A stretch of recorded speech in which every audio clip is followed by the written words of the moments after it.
Oui, bien sûr, j'ai vu. Je l'ai vu d'ailleurs au Théâtre du Rond-Point, chez notre ami commun Jean-Michel Ribes. Et j'ai trouvé ça formidable. Mais je ne suis pas forcément une référence parce que tout ce que fait Alexandre, je trouve ça formidable. Donc à la fin, je ne sais pas si ça compte encore. Mais pour moi, c'est bon.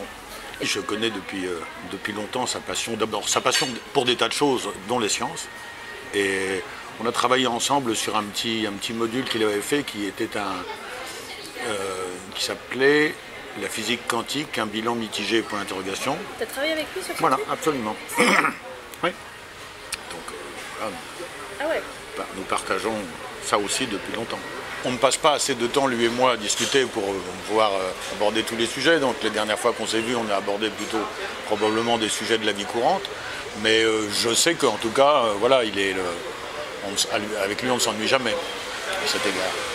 Et est-ce que la physique, l'espace, l'univers, tout ça, c'est des sujets qui t'intéressent toi, personnellement? Oui, encore plus les mathématiques. Ouais. Voilà. Donc, Je dois être même un peu plus fort que lui en mathématiques, strictement. Oui. Ça m'arrive très souvent. Je peux passer des heures entières allongé dans un champ de blé à regarder les étoiles. Je connais très bien le ciel, surtout le ciel d'été, chez nous, et les constellations.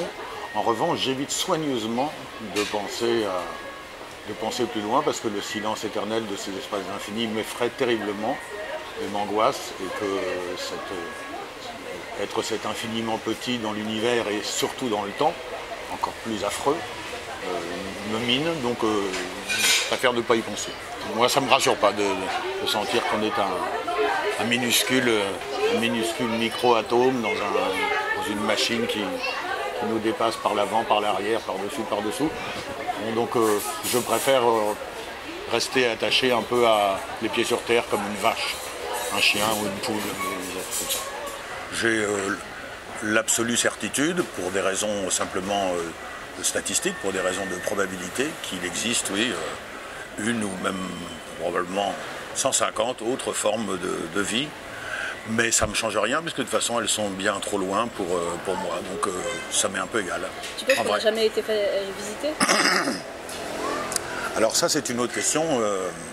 Par exemple, il faudrait être vraiment naïf pour penser que la canicule dans laquelle on vit en ce moment, l'effet du soleil, c'est bien sûr la chaleur des réacteurs des soucoupes volantes des extraterrestres qui ont toujours bien aimé faire du tourisme sur Terre à peu près à cette période.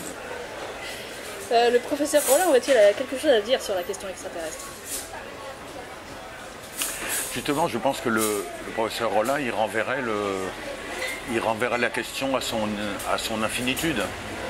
Et le fait que, oui, bien sûr que tout existe. C'est de la même façon qu'on dit aussi tout a été dit, tout a été écrit, tout a été fait. C'est encore plus vrai du cosmos, évidemment, dans cette immensité, dans cette multitude, devant ces chiffres qui ne nous parlent même plus, parce que 600 milliards de milliards, ce que ça veut dire, c'est des mots, mais il n'y a pas de représentation pour notre cerveau, en tout cas. Donc, tant que notre cerveau ne sera pas plus développé que ça,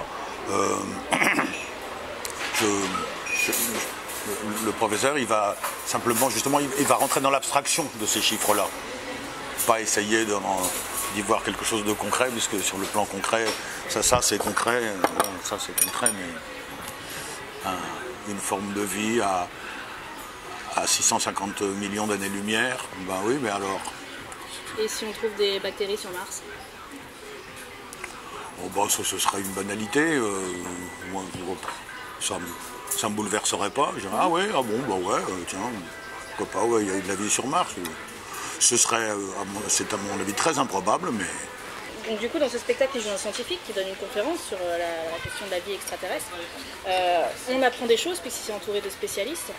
Est-ce que tu sais si c'est un hommage au professeur Rollin? Parce qu'on sait qu'il t'aime beaucoup et que tu es une sorte de dieu pour lui. Est-ce que tu crois que c'est un hommage? Eh bien, j'en ai le cœur net à présent, puisque lorsque je suis allé voir, non pas l'exoconférence, mais comme ma joie demeure, la Bourse du Travail à Lyon, à la fin du spectacle, devant les 2000 personnes rassemblées, il a rendu hommage au monsieur qui lui avait donné envie de faire des spectacles qui ressemblent à des cours.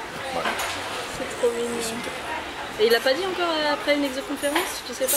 Je sais pas. Il le fera peut-être à l'Olympia. Oui, voilà. Oui. Je pense que l'intention d'Alexandre, et la mienne c'est pareil, n'est pas à la base une intention strictement de transmission, c'est pas une intention pédagogique à la base. C'est un intérêt qu'on manifeste et le constat très rapide que ces matières-là, ces propos-là, ont le gros avantage de ne pas être ennuyeux et donc d'intéresser le public. Et d'être moins ennuyeux que l'accouchement de ma femme, 17e édition, les téléphones portables, 43e sketch. Donc en réalité, c'est parce que ça nous intéresse, parce que ça nous passionne, que nous avons envie d'en parler. Et ça, on voit que ça intéresse aussi les gens.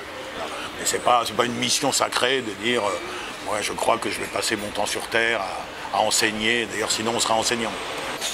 Sans aucun doute, les artistes ont un rôle à jouer dans la culture en général et dans la connaissance, qui je considère comme un département de la culture. Mais on est très loin du compte. Voilà, donc c'est pas.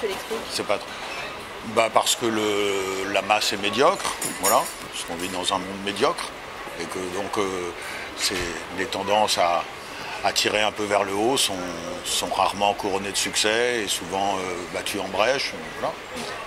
Là, ça va, il a du succès. Oui, bien sûr. Voilà, on a à se faire une petite place.